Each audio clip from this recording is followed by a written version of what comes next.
আসসালামু আলাইকুম সবাইকে। বাধ্য ভালোবাসা গল্পের 9 নাম্বার পার্ট। তো বেশি কথা না বলে চলুন গল্প শুরু করা যাক। ইজান বলল, তোমার ইচ্ছে, তুমি ঘুমালে ঘুমাও আর না ঘুমালে নাই। আমি ঘুমাচ্ছি, তবে রুমের বাইরে যাবে না কিন্তু। পদ্ম মাথা নেড়ে বলল, আচ্ছা। ব্যাস, ইজান গভীর ঘুমে আচ্ছন্ন। পদ্ম ভালো করে ইজানকে দেখলো।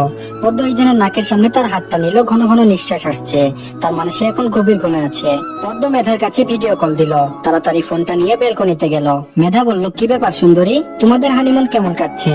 পদ্ম অবাক হয়ে গিয়েছে। তারপর বলল, না আপু, উনি তো এসেছেন গেট টুগেদারে। মেধা বলল, তো এখন কি হানিমুন হতে পারে না? পদ্ম মাথা নাড়ালো। মেধা মাথায় হাত দিয়ে বসে আছে। তারপর বলল, আচ্ছা কি জন্য কল দিয়েছো? পদ্ম বলল, আজকে আমার জন্মদিন। মেধা শেষের কথা না শুনে অনেক জোরে বলল, শুভ জন্মদিন পদ্ম। পদ্ম মুখ চেপে ধরলো নিজের। তারপর বলল, আপু আস্তে আস্তে বলুন, উনি ঘুমাচ্ছেন। মেধা হেসে উঠলো। তারপর বলল, বাবা তাপ পদ্ম, তোমার উনি কি জানে আজ তোমার জন্মদিন? পদ্ম মুখটা ফ্যাকাশে করে বলল, না আপু, উনি জানেন না। মেধা বলল, তুমি বলনি? পদ্ম নিচু কণ্ঠে বলল, না আপু। মেধা বলল, এই যা, বলনি কেন? ইজান কি জানে নাকি? তুমি বলবা না? পদ্ম বলল, আমার লজ্জা লাগে। মেধা বলল, ওরে আমার লজ্জাবতী ইজানের বউরে, শুনো এত লজ্জা পেলে কি ভবিষ্যতে চলবে বলো?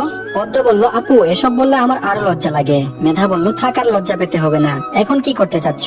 পদ্ম মনমরা হয়ে বলল, কি আর করব? মেধা বলল, তোমার যে আজ জন্মদিন, তুমি তো আজ শাড়ি পরতে পারো। শাড়ি পরে ইজানের সাথে বসে বসে সুন্দর মুহূর্ত কাটাবে, বা বলবে চলুন বাইরে থেকে হেঁটে আসি। পদ্ম বলল, কিন্তু আপু। মেধা আবারও পদ্মের কথা শেষ না হতে বলল, কেন কিন্তু কিন্তু করছো? তুমি বেয়ে বড়ই নিরামিষ। পদ্ম হেসে দিল। তারপর বলল, আচ্ছা ঠিক আছে, শাড়ি পরবো। তারপর? মেধা বলল, আরে তারপরও আমাকে বলতে হবে। পদ্ম একটু টেনে সুরে বলল, আপু। মেধা বলল, আচ্ছা বলছি। তুমি একেবারে এমন মোহনীয় ভাবে সেজে থাকবে যাতে ইজান তোমার প্রেমে পড়ে তার পা ভেঙে যায়। পদ্ম হাসছে মেধার কথা শুনে। মেধা পদ্মকে সব বুঝিয়ে দিয়েছে কিভাবে কি করতে হবে। পদ্ম আসার সময় একটা সাদা জামদানি শাড়ি এনেছিল, যেটা বিয়ের সময় দিয়েছে তাকে।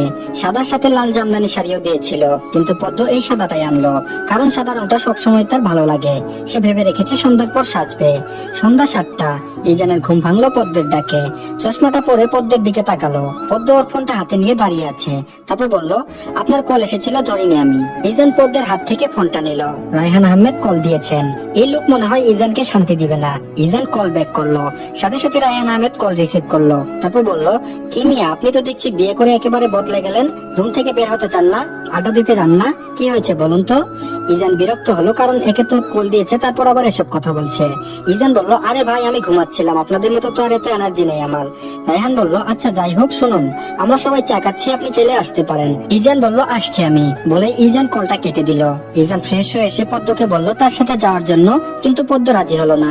ইজান যাওয়ার সময় পদ্মকে বলল সে একা থাকতে পারবে কিনা। পদ্ম বলল সে পারবে। এক প্রকার ধাক্কাতে ধাক্কাতে ইজানকে পাঠালো পদ্ম। ইজান যাওয়ার পর জোরে একটা স্বস্তির নিঃশ্বাস ফেললো। ইজানকে আসতে দেখে রায়হান আহমেদ বলে উঠলেন, ইজান এখন নতুন নতুন বিয়ে করেছে, সে কি আর আমাদের সাথে থাকতে চাইবে? ইজান বুঝেছে এই রায়হান আহমেদ নিশ্চয়ই কথাটা খোঁচা দিয়ে বলেছেন। মাথাটা ঠান্ডা করে বসলো চেয়ারে। সবাই ইজানকে দেখে মুস্কি মুস্কি হাসছে। ইজান বিরক্তি সুরে বলল, শুনুন, কেউ বাজে কথা বলবেন না। আমি ঘুমাচ্ছিলাম আর ম্যাডাম সজাগ ছিল। আশা করি আপনারা আমাকে নিয়ে এসব কিছু বলবেন না। আর সবাই হেসে উঠলো ইজানের কথা শুনে। শায়না চুপ করে শুধু তাকিয়ে আছে ইজানের দিকে। বাবা, বিয়ের কয়েকদিনের মধ্যেই বউকে ম্যাডাম ডাকছে, যত সব ফালতু মার্কা কথাবার্তা। সবাই আড্ডায় মেতে উঠেছে, হাসি ঠাট্টা করছে। ইজান খুব মনোযোগ দিয়ে সবার কথা শুনছে। এমন অবস্থায় পদ্মের বাসা থেকে কল আসলো। ইজান সবার উদ্দেশ্যে বলল তার একটা কল এসেছে, সে কথা বলে আসছে। ইজান কল রিসিভ করতে পুষ্প বলল, শুভ জন্মদিন আপু। আজ তোমার জন্মদিন, কিন্তু তুমি আমাদের সাথে নেই। এই প্রথম জন্মদিন তুমি আমাদের থেকে আলাদা আছো। ইজান থমকে আছে। আজ পদ্মের জন্মদিন। ইস, কেন যে একবারও পদ্মের জন্মদিনের কথা জিজ্ঞেস করলো না। ধুর, ওপাশ থেকে আর কোনো কথা শোনা যাচ্ছে না দেখে পুষ্প আবারও বলল, হ্যালো। ইজানের ধ্যান ভাঙলো। নিজেকে সংযত করে বলল, কি অবস্থা শালি সাহেবা? ইজানের কণ্ঠ শুনে পুষ্প ফ্যাকাশে সুরে বলল, ও আপনি? আমি আরো ভাবলাম আমার আপু, কিন্তু আপনার সাথে আমি কথা বলবো না। আমি ঢাকা গিয়েছিলাম, আপনি আমাকে ঘুরতে নিয়ে যাননি। কল রাখছি। পুষ্প ধূপ করে কল কেটে দিল। ইজান মনে মনে বলছে, বাবা গো, মেয়ের কি তেজ। ইজান সবার কাছে গেল আবার। ইজান বলল, আমি যাচ্ছি। হ্যাঁ, আপনারা আড্ডা দিন। রায়হান আহমেদ বলল, আচ্ছা যান। শায়নাও উঠে গেল, তার নাকি কাজ আছে। ইজান একবার শায়নার দিকে তাকালো। ইজান হাঁটা ধরলো হোটেলের উদ্দেশ্যে। শায়নাও পিছু আসছে। হোটেলে ঢুকে যাওয়ার পর শায়না হঠাৎ ইজানকে ডাক দিল। ইজান থামলো। পিছনে তাকিয়ে দেখে শায়না। শায়না দৌড়ে আসলো ইজানের কাছে। শায়না বলল, আপনি এত তাড়াতাড়ি হাঁটেন কেন? বাপরে বাপ, আমি তো পারি না। ইজান তার পকেটে একটা হাত গুজে দাঁড়ালো। তারপর বলল, কি জন্য ডেকেছিলেন? শাহানা বলল, ও মা, ডাকতে পারি না বুঝি? ইজান বলল, জি একদমই ডাকতে পারেন না, আপনি তো জানেন আমি বিবাহিত পুরুষ এখন, সো এভাবে ডাকা ভালো নয়। শাহানা ইজানের হাত ধরলো। ইজান তৎক্ষণাৎ হাতটা ঝেড়ে তার হাতে থাকা পানির বোতল থেকে পানি দিয়ে হাত ধুয়ে নিল। যে হাতটি শাহানা ধরেছিল সেটি ধুয়ে নিল। শাহানা অবাক হয়ে তাকিয়ে আছে। ইজান এমনটা করবে ভাবেওনি। ইজান রক্তিম চোখে শাহানার দিকে তাকালো। মেজাজটাই গরম হয়ে গেল। ইজান বিড়বিড় করে বলল, চরিত্রহীন মেয়ে একটা। তারপর আবারও পা চালিয়ে চলে গেল। আর এইদিকে রাগে শাহানা নিজেই নিজের চুল টানছে। আবারও ইজান তাকে অপমান করলো। ইজান রুমে আসলো। রুমের লাইট অফ, বাহিরের আলো ভিতরে এসে পৌঁছেছে। তাও ইজান লাইট জ্বালালো। তার কাছে ভুতুড়ে পরিবেশ মনে হচ্ছিল। ইজান সামনে তাকাতেই দেখে পদ্ম দাঁড়িয়ে আছে। উফ, পদ্মকে শাড়ি পরা অবস্থায় দেখে ইজানের মনে এক প্রেম নামক বাতাস বয়ে গেল। কি স্নিগ্ধ পরি লাগছে পদ্মকে।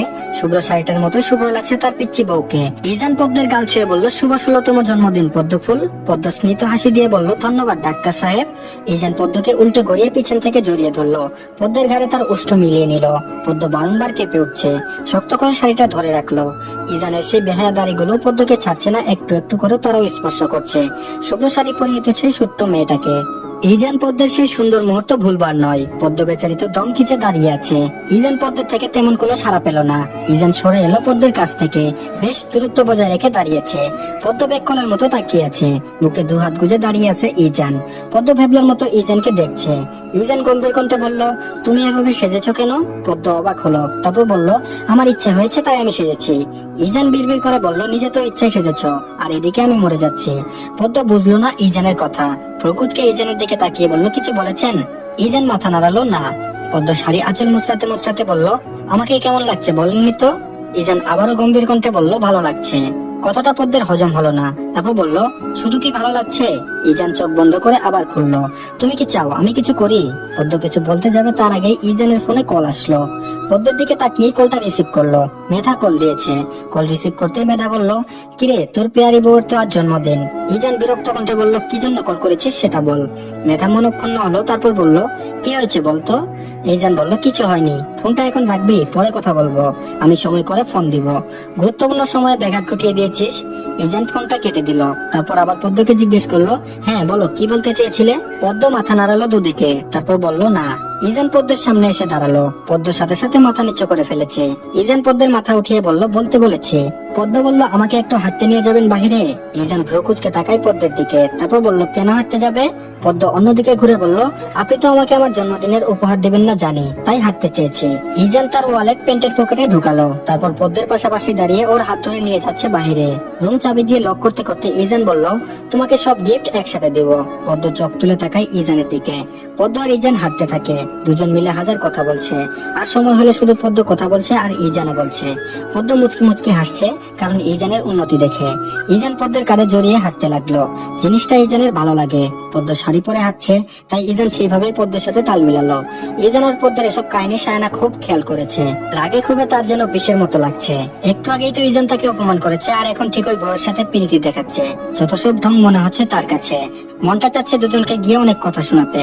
শায়না এর প্রতিশোধ কালোই তুলবে। রাগে ফুসফুস করতে করতে রুমে চলে আসলো। হঠাৎ ইজান পদ্মের সাথে রায়হান আহমেদের দেখা হয়ে গেল। তিনি ইজানকে দেখে বললেন, কি ইজান, তোমরা এখানে কি করছো? ইজানের যেন কারেন্টের শক লাগলো। তারপর বলল, ম্যাডামের ইচ্ছে হয়েছে তাই বাইরে হাঁটছে একটু। রায়হান আহমেদ একটু মজা নেওয়ার জন্য বললেন, ও বুঝেছি, এখন যদি আমরা একটু ডাকতাম, ইজান আসো আড্ডা দিই, তখন তো আসতে না। ইজান মনে মনে বিড়বিড় করলো, তোমরা আর বউ কি এক হলো নাকি? আশ্চর্য। তবে মুখে প্রকাশ করলো না। ইজান বলল, ওই যে তখন বলেছিলেন এসেছিলাম তো।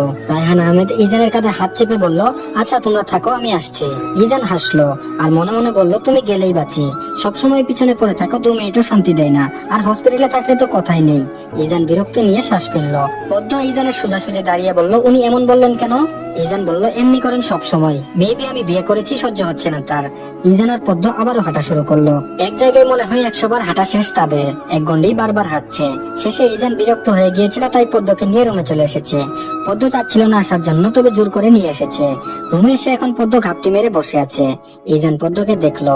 ইজান পদ্মের সামনে দাঁড়িয়ে আছে, কিন্তু তাতে পদ্মের কোনো হেলদুল নেই। ইজান পদ্মের হাতটা টেনে দাঁড় করালো। তারপর বলল, কি হয়েছে তোমার? পদ্ম ইজানের হাত ছেড়ে দিয়ে বলল, কিছুই হয়নি। ইজান এবার পদ্মের কোমর জড়িয়ে ধরলো। পদ্মকে একটু কাছে টেনে বলল, কি হয়েছে পদ্ম ফুলের? পদ্ম মুখটা ফিরিয়ে নিয়ে বলল, কিছু হয়নি। পদ্মকে ইজান আরেকটু কাছে টেনে নিয়ে বলল, কি হয়েছে বলবে তো? পদ্ম আর সহ্য করতে না পেরে চোখ বন্ধ করে ফেললো। পদ্ম বলল, আমি কি সবসময় বাইরে যাওয়ার জন্য বাইরে ধরি বলুন? আপনি চলে আসলেন কেন? আমার এখন ভালো লাগছে না। ইজানের গালে এবার পদ্মের গাল স্পর্শ করলো। ইজান বলল, ঘড়িতে প্রায় 11টা বাজতে চললো। তুমি একটা মেয়ে মানুষ, যদিও আমি ছিলাম, তাই বলে তো রিস্ক নেওয়া যাবে না, তাই না? আর পাহাড়ি এলাকায় এত রাতে মানুষ বাইরে থাকা ঠিক না। পদ্ম নুয়ে গেল ইজানের কথাই। ইজানের থেকে নিজের গালটা সরিয়ে আনে। পদ্ম ইজানের সেই খোঁচা খোঁচা দাড়িতে হাত দিল, তারপর বলল, আপনার এই দাড়িগুলো খুব পচা, আমার গালে একদম ঢুকে যায়। ইজান হাসলো মেয়েটার কথা শুনে। ইজান বলল, ওরাও আমার মতো তোমাকে আদর করতে চাই। পদ্ম বুঝলো না, তারপর বলল, বুঝিনি আমি। ইজান পদ্মার সামনে থাকা চুলগুলো কানের পিছনে গুজে দিতে দিতে বলল, আমি যেমন তোমাকে আদর করি, ওরা ঠিক তেমন আদর করতে চাই তোমাকে। পদ্ম বোকা ভাবে বলল, এ দাড়িগুলো তো গালে ঢুকে যায়, আর আমারও তো সুরসুরি লাগে। ইজান হেসে দিল, বলল, তাই? পদ্ম বলল, হুম। ইজান পদ্মের হাতটা পিছন দিকে নিয়ে তার একটা হাত দ্বারা আবদ্ধ করে ফেললো, আর এক হাত দিয়ে পদ্মের মুখে হাত বোলাতে লাগলো। তারপর বলল, আমার একটা অনুমতি চাই পদ্ম। পদ্ম অবাক হলো। হঠাৎ ইজান কি বলছে এসব, সে বুঝে উঠতে পারলো না। পদ্ম ইজানকে বলল, কিসের অনুমতি? ইজান কথা ঘোরানোর জন্য বলল, আগে অনুমতি দাও। পদ্ম হেসে বলল, দিলাম অনুমতি। ইজান ভ্রু কুঁচকে তাকায় পদ্মের দিকে। ইজান বলল, সত্যি তো? পরে কিন্তু আবার রাগ করা বা লজ্জা পাওয়া যাবে না। পদ্ম না বুঝে মাথা নাড়ালো। ইজান হাসলো পদ্মের কাণ্ড দেখে। পরক্ষণে ইজান পদ্মের উষ্ঠ তার উষ্ঠের সাথে মিলিয়ে নিল। সাথে সাথে পদ্মের শরীর কেঁপে উঠলো। ইজানের সেই অসহায় চুলগুলোকে চেপে ধরলো। তাও ইজানের কোনো হেলদুল নেই। আবারও কিছু মুহূর্ত বাদে ইজান পদ্মকে ছেড়ে দিল। পদ্ম তখন তো না বুঝে মাথা নাড়িয়েছিল, এখন তো সে লজ্জায় মরে যাচ্ছে এমন অবস্থা। মাথা তুলে তাকাতে পারছে না ইজানের দিকে। মুখটা খিচে রাখলো, মনে হচ্ছে সে এখনোই শেষ হয়ে যাবে। পদ্ম এদিকেও যেতে পারছে না, ওদিকও না। ইস, একবার যদি ইজানের মুখটা দেখা যেত। সেও কি পদ্মের মতো লজ্জা পাচ্ছে? ইজান পদ্মকে স্বাভাবিক করতে করতে বলল, পদ্ম তাড়াতাড়ি জড়িয়ে ধরো আমাকে, তুমি তো লজ্জায় শেষ হয়ে যাচ্ছ। পদ্ম তার সব লজ্জা বিসর্জন দিয়ে ইজানকে শক্তপোক্ত ভাবে জড়িয়ে ধরলো। ইজান হাসছে, পদ্মর মাথায় চুমু এঁকে দিল। আর পদ্ম যেভাবে ইজানকে জড়িয়ে ধরেছে, যেন 100 কোটি বছর পার হয়ে গেলেও ইজান পদ্মকে ছাড়বে না। পদ্মের প্রতি হাজার হাজার অনুভূতি এসেছে ইজানের মনে। কেন এই বাচ্চা মেয়েকে তার এত পছন্দ? উফ, ইজান এবার তুই শেষ। এই বাচ্চা মেয়ের প্রেমে পড়ে। তখন যদি পদ্মকে না বিয়ে করতো, তাহলে আজ এই সুন্দর একটা মোমেন্ট কি তারা দেখতে পেত?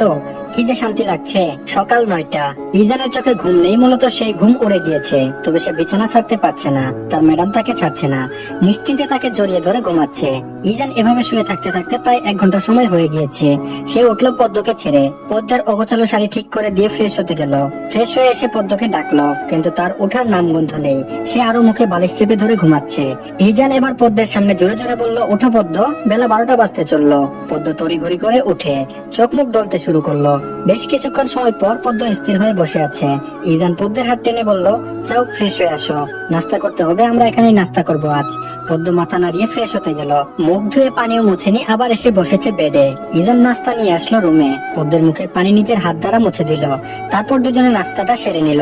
আজ পদ্মের মুখ বন্ধ, কথা বলছে না সে, মাথাটা ভার হয়ে আছে। আজ সাজেকের 3য় দিন।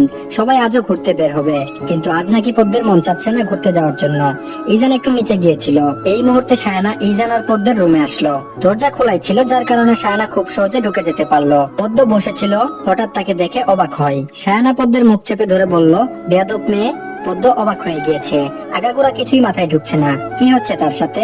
পদ্মকে শাড়ি পরা দেখে আরো রাগ হয় সায়ানার। বেডের পাশের টেবিলটাতে একটা কাঁচের গ্লাস ছিল, সেটা পিছন দিয়ে পদ্মের থুতনিতে বাড়ি দেয়, যার কারণে পদ্মর পুরো শরীর কেঁপে ওঠে। চোখগুলো বুঝে আসছে, না চাইতেও চোখ দিয়ে হাজারো অশ্রু ঝরে। তারপর বলল, এগুলো যেন ইজান না জানে, তাহলে তোমার সাথে খুব খারাপ হবে। তোমার জন্য ইজান আমাকে প্রতিনিয়ত অপমান করেছে, সে আমাকে পাত্তা দেয়নি। ভুলেও যদি বলেছ এসব, তাহলে তুমি ভাবতেও পারবে না কি হবে তোমার সাথে। বেশ, এটুকু বলেই সায়ানা চলে গেল। এদিকে ব্যথায় পদ্ম কাতরাচ্ছে। দ্রুত ঘটে যাওয়া ঘটনা শ্রবণ করতে তার ভীষণ কষ্ট হলো। পারছে না ব্যথা সহ্য করতে। পদ্ম 2 হাতে মুখ ধরে কান্না করছে। ইজান আসলো কিছুক্ষণ পর। পদ্মকে রুমে দেখলো না। ওয়াশরুমে পানির আওয়াজ শোনা যাচ্ছে। ইজান টুকা দিল, সাথে সাথে দরজা খুলে পদ্ম বের হলো। ইজান পদ্মকে দেখে থমকে রইল। যে জায়গায় সায়ানা গ্লাস দিয়ে বাড়ি মেরেছিল, সেই জায়গায় কেমন যেন লাল হয়ে আছে। ইজানও বুঝতে পারলো না পদ্মের থুতনিতে কি হয়েছে। পদ্ম ইজানকে জড়িয়ে ধরে অজস্র অশ্রু ফেলছে। ইজান বুঝলো না ওই ক্ষতটা কিভাবে হয়েছে, আর পদ্মের এমন পাগল হয়ে কান্না করার কারণ। পদ্ম কান্নারত গলায় বলল, আমাকে এখান থেকে নিয়ে চলুন, আমি আর এখানে থাকবো না। তো ধন্যবাদ সবাইকে, আশা করছি আপনাদের কাছে ভালো লেগেছে। তো সবাই আমাদের ভিডিওতে একটা লাইক দিবেন, আর অবশ্যই আমাদের চ্যানেলটি সাবস্ক্রাইব করে রাখবেন। তো ধন্যবাদ সবাইকে আবারও।